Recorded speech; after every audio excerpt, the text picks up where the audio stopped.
Well, hello and welcome to today's episode of the Power of Your Mind podcast.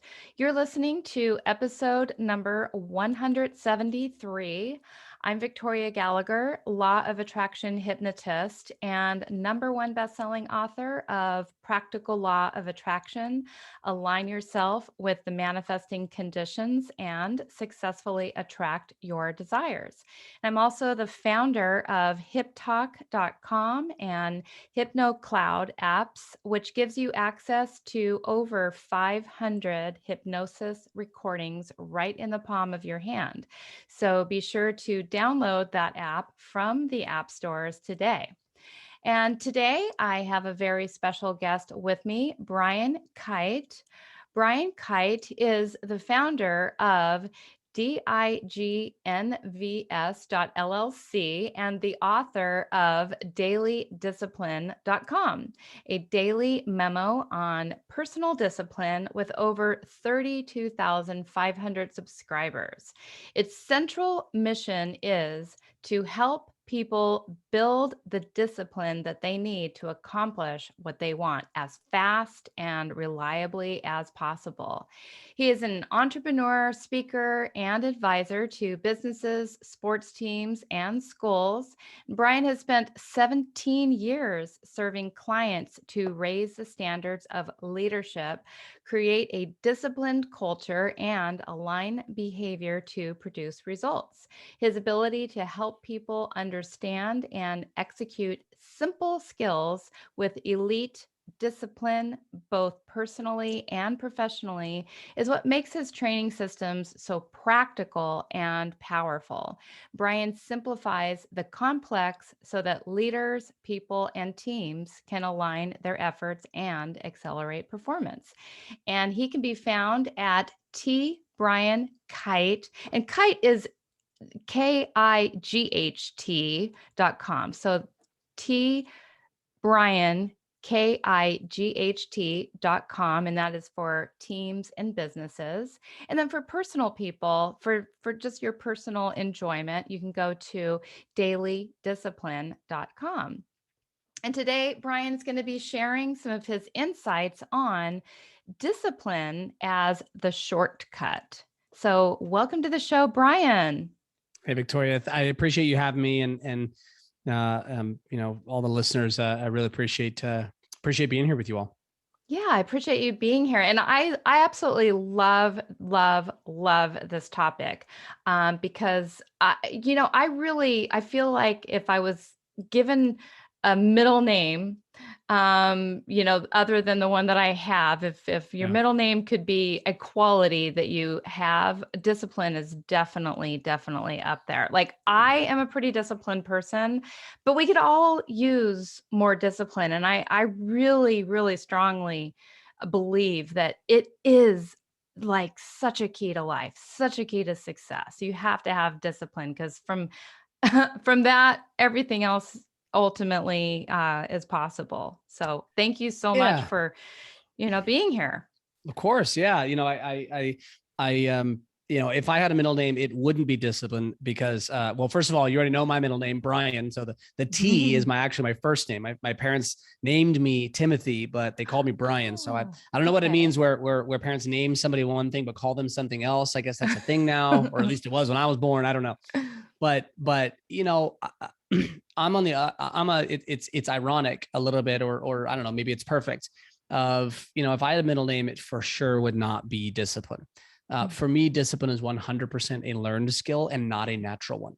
Mm-hmm. And maybe it's because of that, at least it's in part because of that it's so, I'm so energized around this because I know what my journey has been. I know what my experience has been. But I also, it's not been one where, being disciplined, and I'll talk about that a little bit about what does that actually mean, right? To be disciplined. Is that we have a lot of very, we have a lot of absorbed beliefs and false assumptions that were ingrained into us that we've got to unwind and get out. But it's not natural for me. It's all learned. And it is, I will say it's not natural it's not habitual in the sense Mhm. that people believe it is. And I'm, uh, I'm really grateful that it's not, because it's active. And it's such a massive part of being a disciplined person, is being active in that process. And then the other side of it is that, we'll roll our sleeves up on this a little bit, hopefully, but it's that, most people grew up being taught the completely wrong things about discipline, what it is, where it come from, what it looks like, why to do it. Um, you know, we've absorbed a lot of really, um, not imperfect, because that's too light. We've absorbed a lot of, sometimes destructive, but I'll Mhm. put it this way: we've absorbed a lot of self-limiting beliefs Mhm. about discipline that have created these mental and emotional roadblocks to our willingness to embrace it. And a huge part of my mission is helping people redefine discipline so that they can actually rediscover it and re-energize it into their lives. Does that make sense? It absolutely makes sense, and I love that you freely admit that it wasn't like a natural thing for you, and that's why you're teaching it, Yeah, because I think that's one of the things I do strongly believe that the thing that most people are teaching is that thing that they have to learn for themselves, because, yeah, to learn anything ultimately does require, I believe, that you turn around and you teach it. And so we're all completely teaching agree. things that we're learning ourselves. Completely agree. I never learn more than during when I'm teaching, right? Mhm. Whether it's a workshop or a podcast, or whether I'm writing, the process, and you've done, right? The process of writing a book and trying to put something in a book, it brings you face to face with your own gaps in knowledge, your own gaps in understanding. It's like, well, shoot, if I can't communicate this to somebody else, what is that indicating? Well, it's indicating that I have a gap. It's indicating that, no, it's so clear. Well, okay, communicate it clearly then. I can't. Well, it's not as clear as we think then, right? We got to go close. And so the process of teaching, the process of communicating like this, right, in a discussion, it is a massive learning process. And I started writing a daily email, daily discipline, almost 4 years ago. And well, it was 4 years ago. So January 1st, 2018. And I've written whatever it is, 900 and something, right? Somewhere between 900 and 1,000 of these things every weekday. And it goes out and sort of a zero readers, and got a really cool readership now. And one of the things that has been so fun is that, I'll write an email and it goes out, and somebody will reply back, or they'll send me a note, or they'll see me and they'd be like, man, they're like, and again, it's not every time, it's not every day, but like somebody at some point will be like, man, were you at my dinner table last night, or were you in our team meeting or whatever, like, oh my gosh, it's like know what I'm going through right now. How do you do that? And the answer is really simple, and that is, I'm not really writing to everybody else, I'm writing to myself. I love that. And so then the people will have fun. They'll be like, hey, keep being super screwed up so you can write those good emails out to go out to everybody. And I'm like, no problem, right? No problem. But I'm 39. Mm. I've made, I've had a bunch of incredible, fun, amazing success. I've been unbelievably, blessed with opportunities, blessed with adversities. I have made a ton of mistakes. I've had a ton of really big wins. And the things that were really hard for me 10 years ago, I've made progress on. And my reward for that is I have graduated myself to new things that are hard for me. Right. 10 That's years ago, lovely. 10 years ago, I wasn't married, didn't have kids. Mhm. I had breakthroughs and got married, have two beautiful and amazing kids. And the reward for making those breakthroughs is now with a wife and two young kids, almost five, almost three, or almost five, almost two. Congratulations, right? The world says, you have successfully passed that test. Here's another one. Right. And then, oh, you passed that one. Here's another one. Oh, you passed that one. Here's another one.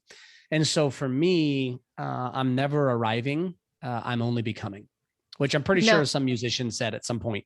But like, I don't know. I think I heard that somewhere, and it's like, yeah, it just spoke to my heart, spoke to my soul. Like, all right, I am never arriving. I have never arrived. I'm only becoming. And someday I'll die. Someday I'll die. And like, I will not have arrived. I will just have my process of becoming will just have come to an end. Right. And so in between then and now, what helps me be the person I want to be, for myself, for my family, for the people that I care about, for my clients, for the work that I do, the number one tool for me is discipline. Yeah. You never do arrive. I took this course several years back called Landmark, and then they had Yeah. these little individual seminars in there. And one Yeah. of the seminar leaders, told us, you're never going to make it. And it was like, it sounded like a really like, That's harsh. yeah. Like it sounds like they're insulting you and that's like you're not going to be the success, and that's not what it is meant by that at all. Mm-hmm. It's like you never really get to a point, like you say, where you have figured it all out, where you've completely arrived, because just like you said, there's always going to be, if you're on the earth, you're still here learning and growing and becoming. And so of course there's going to be something else. And I think, we have to take time to acknowledge the things that we have arrived at. There are things. I mean, you arrived at being married, you arrived at having the kids, you arrived at those things. But yes, now, so what? Now what? Yeah. So I have a phrase. I can't. It's on my computer. I might be able to. I don't know. I won't mess up my setup here. But on my computer. So there's a phrase that I've used for years now that has really caught fire. That speaks to what it is that you're talking about, and that is, doesn't matter, get better. And yes. it people shortened it into DMGB, and so people have so I got stickers, right? It says DMGB and all this stuff. I don't have the tattoo yet, but we'll see, maybe in the future. But what doesn't matter, get better represents is it represents the mindset and the answer. The question doesn't matter. It's the mindset and it's the answer, because I mentioned marriage, you back marriage up, right? So let's just take that, right? What's the divorce rate in the US today? Something like no 50%. judgment, yeah. But it's about 50%, right? And you've been to weddings, yes? Mm-hmm. Like other people's Mm-hmm. weddings you've been to, okay? Mm-hmm. So when have you ever been to a wedding where they said, hey, maybe this will work, maybe it won't, 50-50 shot, but let's give it a try? No, everyone starts off thinking that they're going to be married for the rest of their life. And not just that, but they promise it. Mm-hmm. Mm-hmm. Right. And then not only do they promise what the commitment is, but they also talk about the quality most of the time, right? The vows represent the quality that somebody pursues that with. And sometimes they state their own. Sometimes the person marrying them states them, and somebody says, do you? And then they go through the whole thing, right? And they list all this stuff out, right? For better or worse, and all the different things that they say, right? In the end, they ask for the commitment, and they say, if you agree to all these things, what do they ask them to say, right? The husband and the wife, right? Or, whatever, the wife and the wife, husband, whatever it is. What do they ask them to say? They lay out all these commitments and then the qualities at which they're going to do. And then what's the question they ask? They ask the question, they say, if you commit to all these, say what? You say, I do. Okay. Yep. What you'll never hear in that is, you'll never hear at a wedding of any kind, I promise to do it for the first 5 years and then slowly drift into autopilot. That's so true. I promised to do it with intention for a while, but then get a little tired of it and be inattentive because frankly, I just don't want to work that hard. But so you'll never hear them say that. But Victoria, if you watch a marriage, will you see people do that? That's exactly what happens for most marriages. And it's heartbreaking, right? And it's not just limited to marriage. I say marriage because of how deeply personal it is. And therefore that informs us that if it can happen in that relationship, and by the way, rarely, again, it does happen, right? Somebody gets, there's an infidelity or there's a moment or whatever. And sometimes there's an acute moment in marriages, but that's not the norm. And that's not the common way that marriages get to that spot. What's the common way that a marriage gets to that spot? Not in a not in a, cinematic moment, right? It's the daily nature of it. It's a little sacrifice here, a little inattention there, a little lack of communication, a little emotional disconnect here. And it's just piece by piece by piece. Nobody grabs, right? Nobody grabs their cynicism journal and starts writing down their journey to being disappointed in their marriage. Nobody grabs their ingratitude notebook and write down the things that they're irritated with each day just to keep it alive. We have to do that stuff to tap back into it. And so the reason I mention that is that it's through a daily inattention to these things that really matter in our lives and this quality that we bring to it, that things slide. And the sad part is it happens right in front of us, but at the exact same time, just outside of our awareness. And if we just bring a little, because that's how businesses die. That's how health fades. That's how it relates. That's how things break down, right? Basically, it's also the physics of the universe. If we take a step back, and I'm a big believer in physics, right? So take a step back and let's look at the physics of the universe, right? The law of entropy. What's the law of entropy? Right? The law of entropy is anything that does not get managed, anything that does not bring attention and energy to it, moves to a state of chaos and disorder. And that applies to everything. That applies to my 5-year-old, my 2-year-old, right? That applies to my marriage. That applies to my body, right? My lungs, my heart, my muscles. That applies to my business. That applies to my relationships. So, but even just given that list, well, that sounds like a lot. I got to manage all of that stuff. Now I feel overwhelmed. I'm not even managing my own emotions that well, let alone trying to handle your freaking emotions, right? And so hence where this all came from is, for me is, especially on the personal side and then on the business and the team side, is the world is complex. Problems can get complicated, but complex problems are not improved through complicated solutions. Ooh, that's so, yeah. Yes. Right? That makes a lot of sense. We get a little bit manipulated by the world and by some of our own intellectual horsepower and by marketing but we buy into this belief that, if this problem is complex or complicated, right, the solution must also be complicated.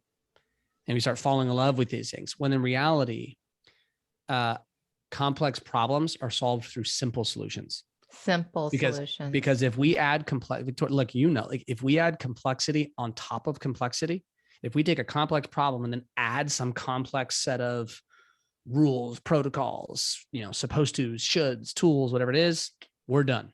We're not gonna. This is getting interesting. This is getting really interesting. So simple solutions to unravel the complex problems. Let's dive in and talk about habits and how you differentiate habits from discipline. Like, why are habits more ineffective way of getting what you want? So it's a little bit because of the word and the society side and less the actuality of it. Because it's kind of like discipline. First, what's really important about discipline is we've got to understand most of us were taught discipline the wrong way, so to speak. I'll just speak in plain English, right? And it's not right and wrong in terms of moral, immoral, but just ineffectively taught discipline, let's just say. And that is because we were taught discipline associated with, one of three things, maybe a combination. It was either punishment, compliance, or obedience, right? Discipline was either when you got in trouble, you got disciplined. It was compliance, meaning they taught you discipline was following the rules, or they taught you that discipline was doing what you were told, right? And there was that, because usually, peers don't teach each other discipline very often when we're kids. We get taught discipline by an authority figure, and the authority figure associates discipline with doing what they tell you to do or doing what the rules say. And that's not discipline. Those things do fine on their own. Punishment is punishment. If you need to punish somebody because of something, use that word. Compliance is compliance, following rules. Great. If you want that, teach compliance.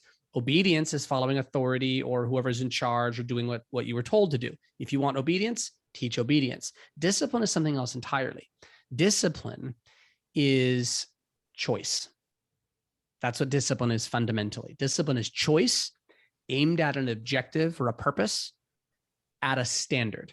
And that actually comes from the actual word discipline, which is a Latin word. It's where we get the word disciple. A disciple is a student, right? Not a follower. Usually has a religious connotation with disciple. A disciple isn't a follower, it's a student.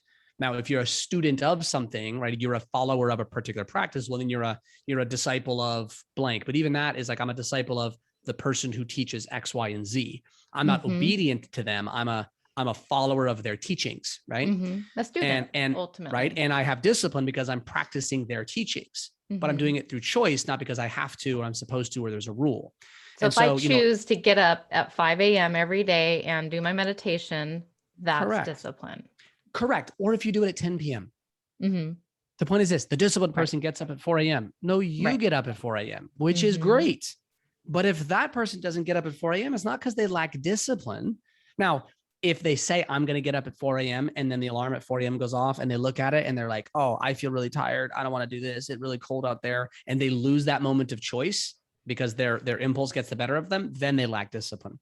But the person who gets up at 10 a.m. and works until 2 a.m. is not in any way less disciplined than the person who gets up at 4 a.m. and works till 10 p.m. Right. They're following their own. They're following their standard, like just different standards, right? Choice. Yeah. The person who, says shit or whatever language over stuff, right? Like says that, or the person who doesn't just sets different standards. Like somebody's like, oh, you use language. I'm like, yeah, I do. Yeah. And somebody else who chooses not to, or wants to do this is just choosing a different standard. Like they can be intentional. I can be intentional. And we don't have to judge it. Now, we may not agree with each other. That's fine.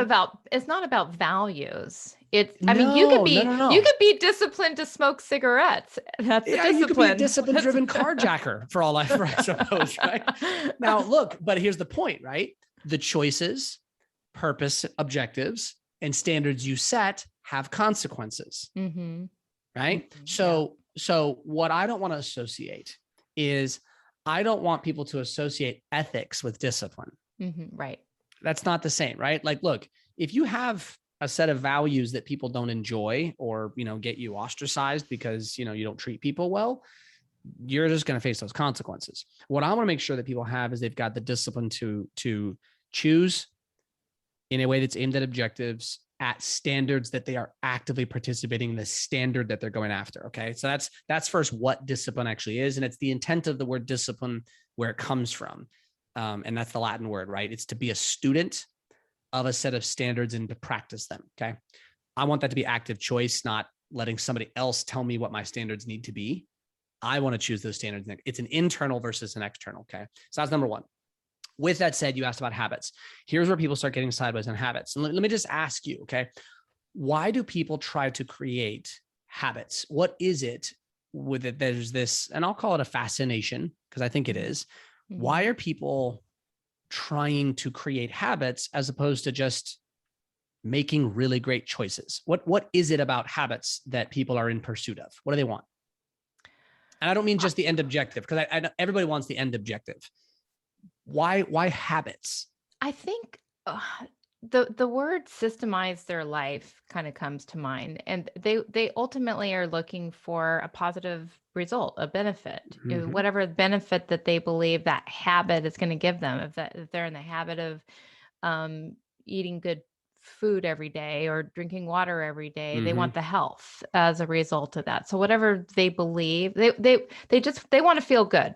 Ultimately, but I guess my question's a bit different because I know we're pursuing the end. I know we're pursuing the end objective, and ultimately the reason we do anything is because of what we think it's going to get for us. Right. So my question is, of all of the things available to get what I want, why do people keep trying to make it a habit, make it a habit, make it a habit?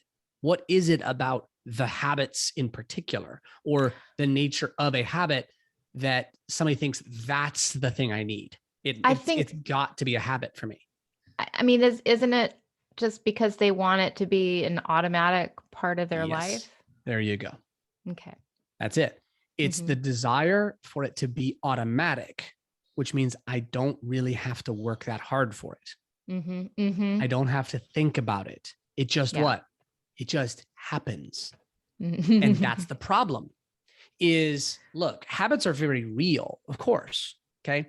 But the pursuit of the habit and starting with, I want this to be a habit, is where people started buying into this 21 days and it becomes a habit. Well, why would we ever believe that? First of all, no. Okay. First of all, no. Second of all, why are you trying to turn this into an unthinking thing? Why? Right. What's the root buying underneath into that? this? They're buying into this magic. They think it's like it's magic that they're not going to have to try anymore. Because here's they're not why: going to have if to you got pursue it. you're hitting it right. So here's the thing. Because here's why I know: if I put two lines together, if I create two different basically avenues for my business, all right, one, you will actively have to make the choice every single day for 5 years, and there is no guarantee that even if you do that, you are going to get what you want. Over here, turn it into a habit, make your routine pay off for your business, and your success is going to happen. Which one's going to have a longer line of people signing up for it? Oh, definitely the that one. Yeah. When the other one is the way the world works. Yeah. Is I don't want, look, I know it turns into a habit, but if we actually look at what a habit is, here's what a habit is. A habit isn't unthinking. A habit is we do it faster. That's all a habit really is. We just get there faster. So for example, like you write on your keyboard. Do you write with all 10 of your fingers, or are you a chicken pecker? All of my fingers. Okay. Yeah. So that's a habit. Okay. It's a habit. You can put your fingers on the keyboard and you can go, right? You get down and you got a habit, and it's automatic. And so really what a habit is a trained skill. How do you train a skill? You have to put in a tremendous amount of active, conscious, deep work to start getting those brain patterns moving. And even then, what is a habit in particular? It's just a faster brain pattern. The way you build a faster brain pattern is you have to do really hard, repetitive work. And if your brain naturally does to it, your brain can pick it up quicker. But the pursuit of the habit early, like the desire for it to be a habit, is the very thing blocking people from ever getting what they want. And that is because they're trying to escape work. They're trying to escape, strain. They're trying to escape uncertainty. They're trying to escape struggle. And that is the only way that we grow. That is profound. I absolutely love what you said, because it really takes the mystique out of the fact that, I mean, it looks like when people have it all together and they've got their daily discipline, it looks like they don't have to think about it, or that they have it all together. I mean, listen, I'm on multiple what's the word I'm looking for, where you do something without fail every day for streaks. I'm on like a streak. Multiple streaks between water drinking, my Fitbit steps, my keto diet, my meditation, all of that. Do you think that comes easy? I make it look easy because I just do it, but it is a choice every single day, Correct. and it's like, oh, that Victoria, she's just, she just whatever does people it. are thinking when they look, right? Yeah. And you said it. Not. I'm in. This is what I'm really big into. I'm this is very personal for me. And it's because again, I think when we bring part of ourselves to this, and to anything that we're in pursuit of, we touch something a little deeper. I don't want people creating or aiming for habits first. I want them actively in the choice. I want them actively in the choice. I don't want you on routine autopilot happening without you involved. I want you involved. I want you to be involved in your decision. So when you're at night and it's time to eat, I don't want you habitually doing something, because that's how you got out of shape. Yeah. I want you active. I want you standing in your kitchen saying, what am I going to eat? What is it going to do for me? And what is the standard by which I'm eating? Active. And if it takes you 5 minutes of inner struggle to make a really good choice for yourself, do that 5 minutes of work. Tell And us then why that next is time, so important. and then I want you to get to a spot where you can do it in a half a second. But you Mhm. get to the half a second, which will feel like a habit. Because here's why. You're in charge of your life. I don't want to outsource my life to habits. I just don't. And I don't want somebody else to, right? Now, again, what is a habit? A habit is eventually it is, people think it's unthinking. But what a habit really is you're just thinking faster.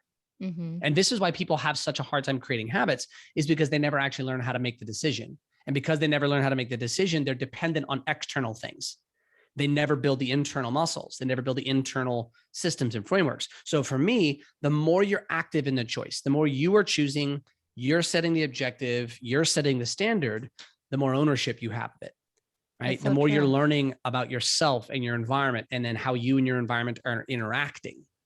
And when you get good at that, yeah, it's a struggle early on. The first time I touched a keyboard, I was not a fast typer. Neither were you. And then what? Just by putting our hands on it and repping, putting our hands on it and repping. And it was annoying. It was hard. It was like, yeah, my fingers weren't big enough and all the different stuff. But what? Boom, boom, boom, keep going, keep going, keep going, keep going. And now I put my hands on the keyboard and I barely think about it. But what? It's embedded in me now. And I just think faster. And let me give you a really simple example. Ready? Show you how we had to learn things, but we also had to learn the skill with them. I'll give you two really basic examples, and they're actually pretty fun, right? So if you're driving through an intersection and there's a light, okay? If that light is red, what's that mean? Stop. If it's green, what does it mean? Go. And if it's yellow, what does it mean? Slow down. Or speed up, depending on your point of view. Yeah, Right? that's true. A little debate on that one. Okay. Where depends on what proximity you are to it, reaching it. There you go.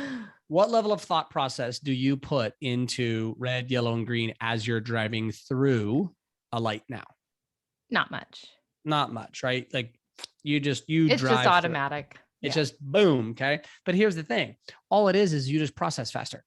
That's all it really is. You just process that information quicker. You no longer have to sit and debate, what should I do here? But the first time you ever drove a car, when you drove through an intersection that had, 3 lanes to it, go in both directions. When you drove through that intersection, you knew what those red, yellow, green meant, but your processing speed was different. Absolutely. Because you look through it, there was a lot more going on, and you're like, whoa, hold on, make sure. And if if the light is, you even now have intuition that's developed based on when you see that thing turn from green to yellow, on exactly how much time you do or don't have. And your brain does this fairly complex calculation about triangulation, who's here, what's happened, and you'll do all of this stuff and you'll do it in a split second. And we don't necessarily call that a habit per se, and when we're referring to it, but it's what we mean by habit. But really what it is it's a trained skill that you put into yourself, and it took a ton of reps to do. Now let's go a step further. Now let's look at something that you got trained in really early, but here's what's really cool. So the brain, and you probably know this, and you may not use this language, but you most likely know this. So the brain does not process individual bits of data. The brain can only process patterns. And most of us don't know that our brain is only and always processing a pattern, meaning it's trying to organize the information it's gathering in reference point to the other information. And at what point does this fit the pattern? That's why things that are unfamiliar to us tend to scare us, because we don't have a pattern that they fit into, right? It's like when you go to like somebody's house who like lives really different than you, you're there and you're like, well, this is weird. Well, it's weird. It's weird. Not in the true sense. It's weird it's weird for me, or it's weird for you, because it's like, this is very much unlike the pattern of our house, right? Yeah, it's unfamiliar. So watch how this works. This is really cool. The reason habit creation is hard, and we can get a real experience of this, is, and humor me if you will, because it'll be fun. There's a good payoff, I promise. What are the 12 months of the year?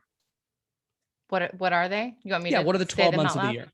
Yeah. January, February, March, April, May, June, July, August, September, October, November, December. Okay. Starting from the month that we are in, what are the 12 months of the year? We're in July, August, September, October, November, December. Okay. So you can go, you could start when I asked you, what are the 12 months, you went from January all the way through. But if I Oh, yeah. change the starting point to Oh, where we yeah. are, you can still take us all the way through. Right. Now, what if we do this? What is the 11th month of the year? November. And what is the 5th month of the year? May. And the 2nd month of the year? February. 1st month of the year? January. So we have chronological 12 bits of data, months of the year that you've known since you were, a little kid. Yeah. You can do them chronologically, starting from beginning to end. You can do them chronologically from any starting point that I give you out of those 12. So I can put you anywhere in those 12 and you can immediately do them. I could even give you out of sequence numbers and you can immediately map it to that month really fast. Right. Let's take the same 12 bits of data, right? The months of the year. Okay. Give me those same 12 months in alphabetical order as fast as you can. Oh boy. April, August. Oh, that's, yeah, trying to process it that way. We might end up at the end of the show. Yeah, I'm gonna say we probably don't have long enough for me. There we go, right? to do that. Something right. like maybe February, and we'll put December before that, but yes. Oh, you get December. the point, right? Yeah, I forgot about December. So look what happens. What happens if we take the thing that we think we know, and we get out of our pattern, our processing speed crashes. Yes. Our access to the data, our access to this super familiar. I mean, you demonstrated a really profound grasp on these 12 pieces of information chronologically. And I mean that in a true sense, right? It's really wild when we ask these questions of like, hey, I could ask you this in any number of kind of like weird ways, and you could just navigate me through it anytime, like really fast. Right. But if I said, put them in alphabetical order, you have no pattern for that. And when you have no pattern, you can't even access the information. I want to give you like one more little example, something. I don't know if anybody here or you have ever done an escape room. But the other night we went to an escape room. And it was really bizarre because it really seems to relate to what you're talking about. Like you get in there and you have to access a different part of your brain that you're not used to using. And you get in there and you're like, at first you're just stumped. Like, what do I even do? But what we noticed was the second half, we got faster at solving these problems because our brains started to learn certain patterns. And we were like now sort of in a habit, I guess, of a problem solving mode. And so I don't know if that sort of relates in a way to what you're discussing here, but like it was just you're a different part of your brain pattern starts to fire after, and that was just something I noticed about that. Yeah. And there is, right, of, and certain things are microcosms and not everything scales to, life. Right. But we can learn little things like, look, I mean, I don't care whether the 12 months of the year in alphabetical order, it's not relevant. Okay. But here's what I would tell you. Before this, if I said, do you know the 12 months of the year? The answer is probably, yeah, I do. The truth is, the pattern. Because if I take the pattern away, we can hardly even get to the 3rd month. So I know them as long as it fits my pattern. Yeah. And you look at behavior, right? Like, I can build a good life, or I can do whatever, like as long as it's a pattern I'm familiar with. But maybe the pattern that you're in is not a healthy one. Maybe the pattern that you've established needs to change. Right? Whether it's the pattern of the relationship, the pattern of whatever, the story you're telling in your head, the pattern of how you deal with adversity or crisis or tragedy, the stuff that we're all going to face, the pattern that you have for dealing with success. Maybe the pattern you have for success is you take your foot off the gas as soon as you start tasting a little bit of good things. And that pattern exists. And so here's what I would rather people do. Here's what I believe. And again, not I would rather is nobody owes anything to me. I'm saying, here's what I believe is the physics tell us. Leave habits to form on their own whenever you have repped something good enough so as to become familiar enough with it that it starts to become embedded out of skill and you being really good at it. But rather than pursue habits, change your mindset. And it's this: don't pursue habits. Go get really good at how to make choices and act on them. Now you're pursuing something, in my mind, that's a more worthy pursuit. What are you trying to do? I'm trying to build a habit. No, I'm trying to get good at making this choice, because my unwillingness to make that choice and then act on it is kind of how I got stuck. So I don't want the habit of empathy. I want the choice of empathy. I want you active in that, right? Or whatever the thing you want, whatever you want to attach that to. So less habit creation, habit pursuit, and more, how do I get good at making this choice and acting on it? Yeah, that makes so much sense. And, after all, I mean, we are alive, and like, what are we supposed to be doing during all of the minutes and hours that we're here? I mean, we are Mm-hmm. here. We have these choice makers. And if, I mean, habits, sometimes it can be dangerous to get into, because a habit may Of course. be okay for this part of your life, but once it's become a habit, maybe it's not going to work necessarily later on down the road for another part of your life. So Mm-hmm. it is I think, a more sophisticated way of pursuing your life. And yeah, it's allowing you to be constantly active in your life and living Mm-hmm.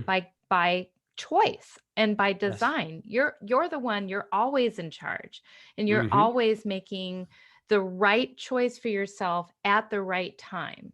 I really love this idea. And it keeps me in control of me, keeps me at the Mhm. controls as well, which is the only person I want at the controls of me. It's the only person who can be at the controls of me. And then everybody's life circumstances are obviously different. And Mhm. some people are very much in they have a routine in their life. My wife is very Mhm. much a routine person. She loves her routines. I'm the opposite of. Um, Mhm. and But what I do know about life is this: is that even if you are a routine person, my life doesn't really lend itself to routines as much, because I travel so much, and it's always something different. And even when even when there's some familiarity with it, it's an Uber, hotel or something, and then something changes and I change the flight, red eyes, whatever. That's just my life. Um, by choice, by the way, because I actually enjoy that. But I have way less predictability and structure to my external environments than a lot of other people do, who maybe go into an office or a school or wherever their place of work is on a daily basis, or if they're just working out of their own house and they don't travel like I do for work. But what the reason I think this is important is that, number one is, whatever routines or habits we have established right now, in 5 or 10 years, we will undergo a transformation, and the world will as well, where those things just won't work as well as they used to. So you're gonna have to get into the dirt again in 5 or 10 years. Mhm. Mhm. Number two is, habits like that are largely dependent on the external circumstances remaining relatively unchanged, or at least Mm. within a degree enough of sort of how you've tried to build the habit, right? Of, well, first I do this, and then I have this next to me, and I do that, and and maybe because I don't live like that, that I see how often we just don't have those things. And next thing you know, we don't have the external triggers that we need for the habit to start coming out. And then when Right. people aren't able to make the choice because they haven't built that skill, they lose it. And so I'm way more somebody who says, build the internal first, that no matter where you are, what you're doing, or what's going on in your external world, you have the skills and the active discipline to make choices, even if your external circumstances are light years away from the environment that you typically operate in. You know how to do really good things in that moment. So, for example, I said empathy a while ago. I think our world is suffering, always has. We just have a lot more connections right now. Our world is suffering from people who claim empathy but don't practice it.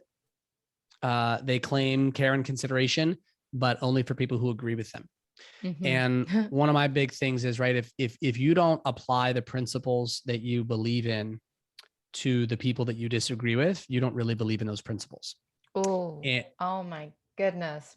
So many people need to hear that. You don't, right? Again, I don't care who the president is or what, but if you're big on, whatever, equal Well, thought, and then you anything shout that you somebody disagree with. down, Yeah. you shout somebody down, you don't believe in equal thought. Right. Okay. You don't, you believe in thought that you believe in, and then everybody else is stupid or whatever it is. Right. Or if you believe in treating people well, but then you call whoever that president is because of your political views, these nasty names, you don't believe in treating people well. Right. So, my thing is what I want to help people with is being able to actually live their belief systems when it's hard to do it. Yes. That's the test. The test is not whether I can have a good conversation with somebody who, generally speaking, agrees with me, and where they do disagree with me, it's kind of light and not that meaningful. That's not a test. Okay. I can get along with people that I like. I can get along with people who are speaking my language. That's easy. Right. But the person who comes along who doesn't speak my language, the person who comes along that disagrees with a fundamental thing I believe in, that's the true test of my beliefs. That's the true test of my kindness and my humanity and my, all of that stuff. The person who comes and criticizes me and says, you're full of it, that's my test. And in that moment, that's the one I need to win. And that requires a tremendous level of self-awareness and self-discipline and self-confidence, which is really the trifecta that I work on with people: self-awareness, self-discipline, self-confidence. Know yourself, control yourself, believe in yourself. When we get stuck, it's one of those three things goes down. And when one goes down, they all go down. That's just the nature of, that's humanity. Yeah, no, it's really brilliant, because I mean, like, you can be in a relationship with somebody, and when the times are going great, then it's easy, and you don't have to work on bringing these parts of yourself to the forefront. But when things are not going that well, and your significant other is not performing up to your standards, that's where the real you really gets put to the test. Your kids are being frustrating. They're attempting you. They're not listening. They're doing whatever the things that kids do on their journeys. Yeah. Or when you're tired, or when you're stressed out, or when you haven't had, when you're not right. That's when you really are, being tested, and the true you comes to the surface. And it's so easy when everybody's being nice, or you're getting your way, or everything is going exactly according to plan. But it's like, if you're waiting in line for an hour for something, that's where the true you comes to the surface. Yes. When somebody cuts you off in on the road, that's where the true you comes to the surface.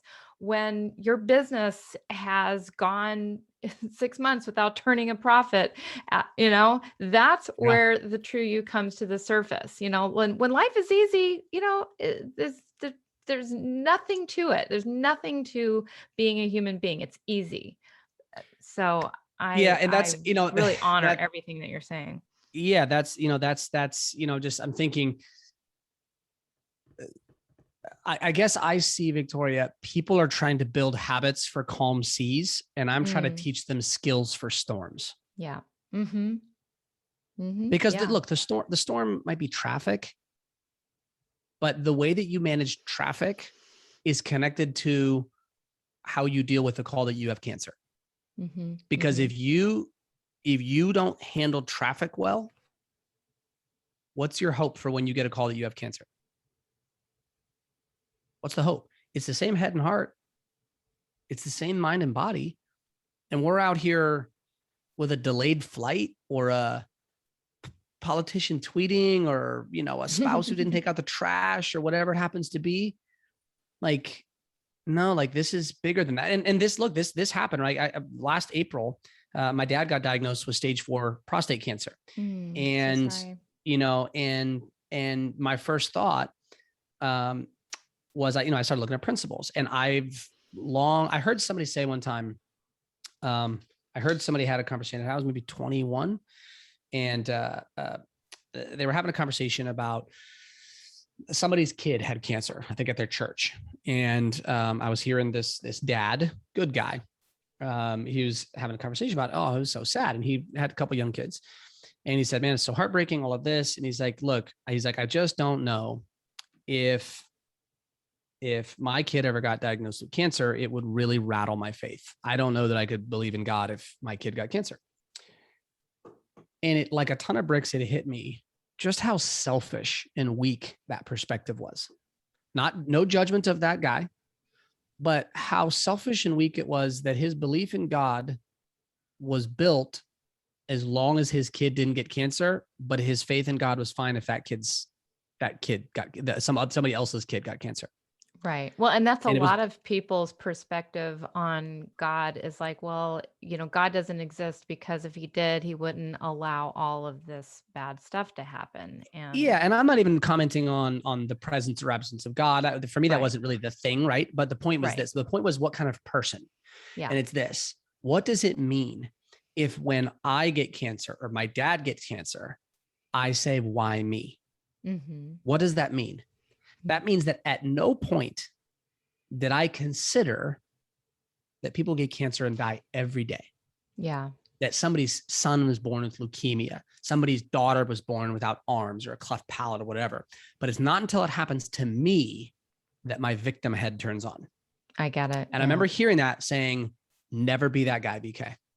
Never, ever, ever be that guy. When that knock comes to your door, and it will, you say, here's how it shows up in my life. I've been ready for you. Since I was 21 years old, I've been waiting for the phone call. Not fearfully, just reality. At some point, somebody's going to get a call. I'm going to get a call from somebody, and it's going to be something, right? Somebody died, some tragedy, some cancer, something, because that's it. Because I've gotten a ton of great phone calls, gotten amazing phone calls, right? Gotten some sad ones, gotten some here and there's, friends going through stuff, family going through, all of us, right? So I got the call. My dad called and he's like, hey, Brian, I have cancer. It doesn't look good. It's really advanced, stage 4. He's doing great, by the way. We're a year and a half plus in, and they gave him an average of 3 to 5 to people who have his profile. So it's not his clock. It's just like people who have yours. The average is kind of 3 to 5. So we're like, well, that's average. Some people live 15 years. Like, let's go after it. So we're doing really well. But when that happened, my first thought was, oh, this is how it arrives. Here it is. Here it is. I was like actively in the choice. Right. What am I going to do right now? Because I can't do anything. My dad, I can't do anything for my dad. I can't manage his heart and his emotion. I can't do that. He's got his own journey. I've got my own journey, and then we have a shared journey together, as does our whole family. And so I just got actively in that choice. My first thought was not, oh my God, I can't believe my dad has cancer. I can 100% believe my dad has cancer. 100%. It's cancer. It's all over the place. People have it all the time, every day. Go to the cancer ward, walk through. Yeah. No, I don't want it. Yes, it's a reality. Second thing was, all right, it's here. Now, what are we going to do? What do we want? So you really just were able to step into that full 100%, embraced it and accepted it. And because you can't really do anything until you've accepted something. I mean, look, I'll ask the question. Can we cut it out? No. Can we rewind? No. Can you uncancer yourself? No. Is there medical care that makes it go away? No. At stage 4, does it reverse? No. Okay. I mean, I'll ask all the questions, Victoria. I'll ask them all. But at the end of the day, can I go back and make my dad get checked up earlier so we could have caught? No. Okay. Well, if I got upset with my dad for not getting checked earlier, no. Will that bring our hearts closer together? No. Will that bond our family? No. Will that help him on his cancer journey? No. So I just like step all the way in. I'm like, okay. But here's the thing, right? The thing is, it has nothing to do with special person. It has nothing to do with superhero skills, has nothing to do with talent. It frankly doesn't even have a whole lot to do with habit. It has everything to do with choice. Yeah. Now, yes, so I think I break it down into 3 things. I teach an equation. I don't know our time is short, but I teach an equation called E plus R equals O, right? So I'm going to make sure we get a tool here. Okay. E plus R equals O. Event plus response equals outcome. Okay. Right? Event plus response equals outcome. Right? When we talk about physics of the universe, that's cause and effect of the universe. Yeah. The outcomes that happen are a combination of the circumstances that exist and how we respond to them. That's what produces outcomes, right? That is parenting, marriage, dealing with cancer, traffic, delayed flights, making money, losing money, right? It's everything in business. It's parenting, it's marriage, it's health, eating, etc. Right? And intuitively, you already know, and you can play the role of the audience here. What is the only piece of that equation that you have control over? As me, same as me. Response. That's it. You don't control events, because if you did, there are events that have happened in your life that you probably would not have had happen. And there are events you wish would have happened that you would have put in place. And there are some things you are currently dealing with that you'd be like, I wish I wasn't dealing with that. Right. You don't control events. But you also don't control outcomes, and neither do I. And the easy test for that for any of you out there is, if you controlled outcomes, what would your life actually look like then? If you controlled outcomes, what would your bank account look like? If you controlled outcomes, what kind of shape would you be in? If you controlled outcomes, how would you feel right now? I mean, I know I don't control outcomes, because when I'm feeling an emotion that's somehow, a disruptive type emotion for me, I know I don't control outcomes, because has anybody ever told you to relax? And you're like, let's distinguish that a little bit, because I can't completely let you get away with saying we don't control our outcome being the manifestation, law of attraction person. Let's do it. So let's kind of get into that a little bit. Yeah. So person has events happen, and how they respond to those events. Ultimately, you're saying that E plus R equals O. So how we respond to an event can change the outcome, correct? So it's the difference between controlling and creating. Got it. Okay. I can create a great marriage. Okay. I cannot control my marriage. Okay. I can create. That's the distinction. Yeah. And it's a huge mental and emotional distinction, because if we think control, every second we don't have what we want, we will drive ourselves crazy. And then we will try to force ourselves upon the world. Right. It's just the same thing as I cannot control if somebody's going to sign up for my seminar or my app. I can create based on, certain numbers, based on the intention, purpose, skill, discipline, commitment, resilience of your response. Yeah, I cannot make a person buy my book. I cannot make a person download my app. I cannot make those things happen. I wish I could. That's it, right? I mean, because look, if we could, part of this is like, if we control it. Yeah. My control. My point is this. It's the same thing I'll ask everybody, right? If you control it, what are you waiting for? Right. Exactly. Yeah. Now, you can where create does creating come from? Well, there's a whole host of things. Yeah. Get good enough. Bring the right mindset, bring the right commitment, get the right people around you, find the right partners, find the right support stuff, put yourself into the right challenges, all the different stuff, right? There's a whole host of skills and all kinds of things go in. But the difference between controlling and creating is huge. And same thing with events, right? You're an event for me. I'm an event for you, right? You can give me goodies. You could give me, whatever, like sort of like, basic ease, right? Like they're not good or bad. They're just kind of like, you're here, right? Or you could give me disruptive ease, right? Like you could criticize me or challenge me or call me a name or whatever. I could do any of those things to you as well. And we do this all the time. But we don't control one another, but we can absolutely influence one another. And the difference is huge, right? I'm looking outside my window. Weather is an E that I have zero control over. You're an E that I have no control over, but some influence. And I have no influence over the weather. And every event in our lives is somewhere on that scale, just like outcomes. Some outcomes are beyond our ability to create. I cannot create the sun from not coming up tomorrow, or I can't create, who I think should be president or whatever. I can do my part. I'm sorry, I can't create some of those things. And I definitely can't control them, but I can do my part to contribute towards the creation of some things. And some things I have a lot more contribution in my marriage.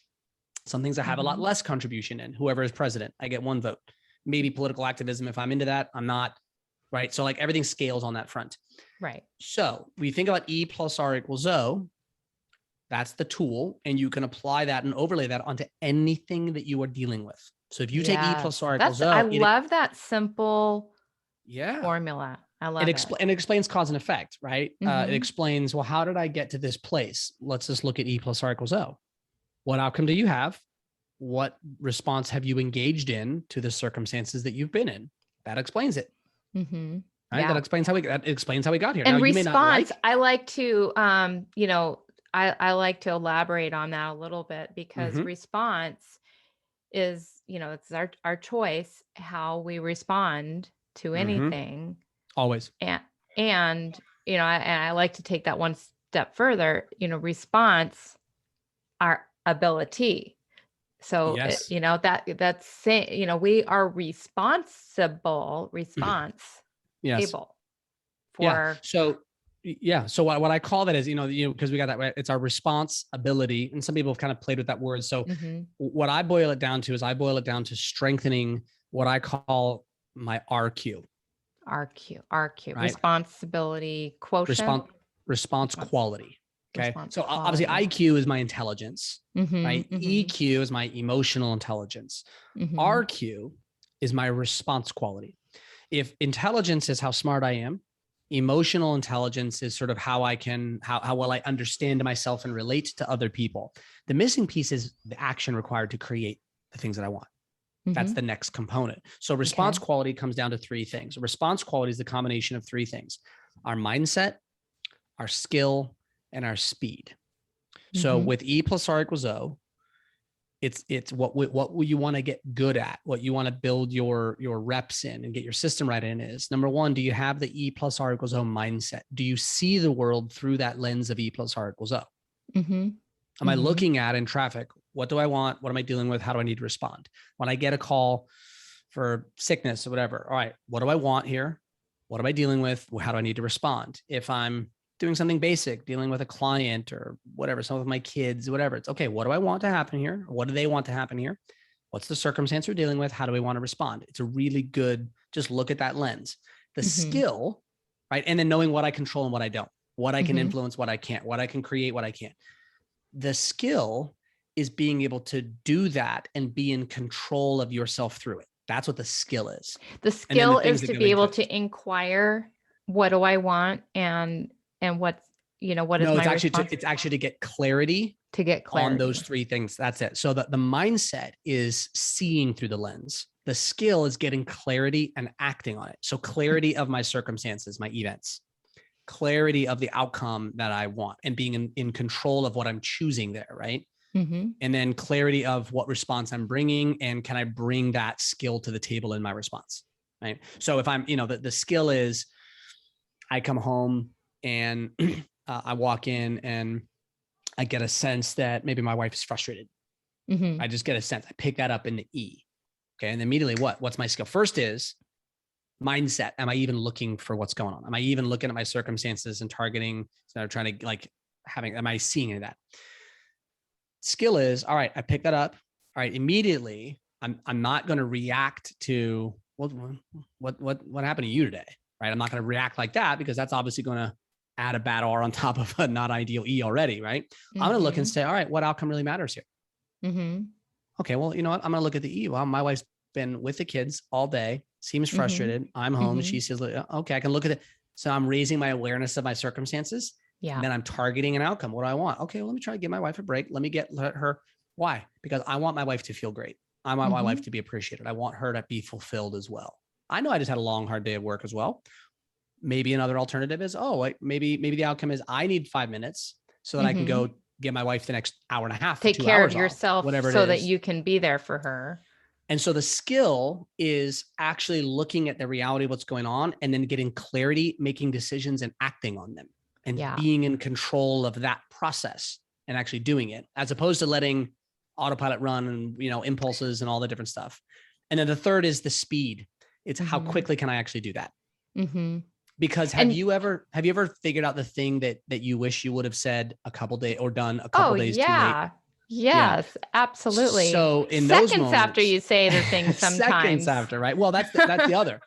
Sometimes you have the skill, but the speed of the moment was a little faster than you could access that skill. Mm-hmm. Right? Mm-hmm. The moment just went a little too quick. And it wasn't until you slowed down and you had more time that you were like, oh, I should have or I wanted to, if I see that again, I will blank, blank, blank. So we had the skill, we just couldn't do it at the speed. Other times, right, we reacted way too fast and we were all speed with not enough skill. Mm-hmm. Yeah. So the combination is you take E plus R equals O, and we understand what it is. And then we fold in, all right, am I looking at that mindset? Am I bringing skill to that process? And then how am I getting better at doing that faster according to the speed that life demands of me, or whatever this situation is? And a new situation is going to test mostly our speed, because new situations are a little unfamiliar. We can't navigate through them as well. So if you build your mindset, you build your skill set, and then you start getting good reps at doing it faster, that right there is in my experience, is a much superior approach than trying to create habits. You know, it's so intelligent. And I really want to thank you for this information, because it in a way, it's kind of almost like a relief to hear that you actually have to do the work. Like Yes. there's not this, like I think we have a tendency to just want to be a little bit lazy. Most people, I think, and I don't. That's not a judgment, but that's just we want to find a quicker, easier way to do things. But the way we've been doing that, going about that, has been inefficient. The habit will take care of itself. The habit will just self-create. You don't have to try to figure out how to create a habit. What you have to do is you have to figure out and realize and just accept the fact that, like, you know what, we were blessed with these very powerful brains, these powerful minds, and we need to exercise them every Use day. it. Yeah, We need to use use it. them. And you said it, Victoria, and kudos to you, because look, the kicker is this: if you get good at that process, if you get good at making those choices, guess what you end up with eventually? Really strong, good habits. Mm-hmm. Right? Yeah. Really strong, good habits. But you also end up with self-awareness of when you need to change those habits, because they're no longer producing. Because sort of my last comment is, I'll say this: the things that worked really well for you 8 years ago probably aren't working for you as well for you anymore. So true. Not because the world has changed, but because or the rules or the laws have changed. I mean, look, empathy has always worked. Discipline has always worked. Humility has always worked for 4,000 years of documented history. That's not changing. But what I mean is, relationships evolve. Mm-hmm. Industries evolve. Your role evolves, and whatever habits or routines or skills that you built 8 years ago, it's the habits that used to work better than they work now that I think, it's not bad habits that I think are the most dangerous. And bad habits, I know they don't work, and I know that and I'm aware. I think the most dangerous habits, so to speak, in the world are the habits that don't work as well as they used to, but we're not changing them because Well, we're trapped in the old one. Case in point here, and I'm sure you'll agree with me on this. And, I mean, we're, still at the end, coming out of this pandemic. Mm-hmm. And, those who were in a habit of, thinking that, you just go back and forth to work every day, that, had particular types of jobs that, were not relevant during the shutdowns and everything, now you're forced to have to come up with, really tap into a disciplined way. Like, what do I want? And how am I reacting or responding to this event called the 100%. pandemic? And, and we all have choices, but we've got to, like, access that part of our brain and not be so, victimized by, that there's an event going on. But none of us can control that, like you say, and none of us control the outcome necessarily. Yes. Okay. Right. But how we respond, like you said, go online, do whatever, like, what can I do to improve my situation here? And so it's explicitly clear, if you want to create better outcomes, engage in better responses. Like, so it's explicitly clear. If you want to create better outcomes, it's in your power. You respond better. Respond better. Respond better. It's not fair. I know. My parents got divorced when I was a year old. Didn't ask for it. Totally unfair. Respond to it.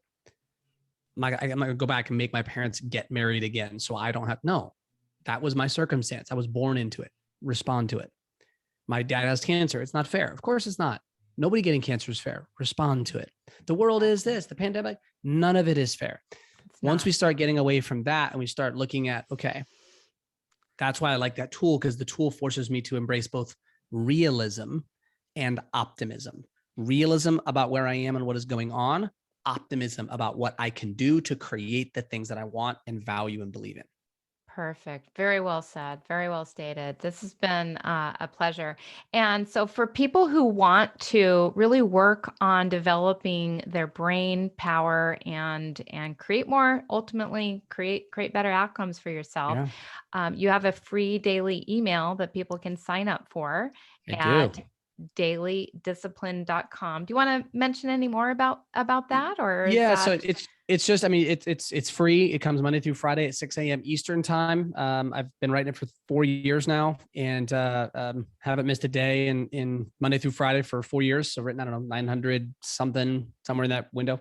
And they're about the length of a phone. They're quick. They tend to focus on like a single topic. And what I really try to do for everybody, Victoria, is I try to give people a tool, a framework, a structure, a reference that they can apply to whatever is important to them. And so, the same tool, the same email, it will speak to a teacher or a parent or somebody getting married or somebody who just got divorced, or, a leader of a giant business or somebody who just started their first one, or somebody who's never, a lot of school teachers or coaches will use it. They'll print them out, they'll read them through, and they'll have a discussion around them with their teams or their staff or whoever. And so it's really just my way of contributing to the people who are trying to keep this moving on a daily basis, but they want to keep it front and center, and they want somebody to get it kickstarted, right? A little spark. And that's what I try to do that for everybody. And we're right in the process of finalizing our book deal for the Daily Discipline book, which hopefully, see what kind of happens. Hopefully we'll get that on sale before the end of the year in December. But at least by January, February of 22, we will have we'll have the Daily Discipline book, which will be a collection of these disciplines that I've been writing for the last 4 years in a daily devotional type read that you can pop it open each day, get your focus, dial in and go, and you can have it with you. That is great. Yeah. And what a wonderful way to start your day every day at 6 a.m. with your daily discipline. And it definitely sounds like something that could help anyone. These are universal tools, universal, applies, business, personal, health, whatever you're dealing with. Yeah. This sounds like this really provides the key to help you to get your mindset on track to create more of what you want. So thank you so much for Yeah. providing that, and for being a beautiful light in this world, and for helping our listeners of the Power of Your Mind podcast to understand these techniques on how to be more disciplined, and really explaining and defining what that is. And it's just been a pleasure getting to know you and having you on the show. Same here. I really appreciate the conversation today, Victoria. Thank you.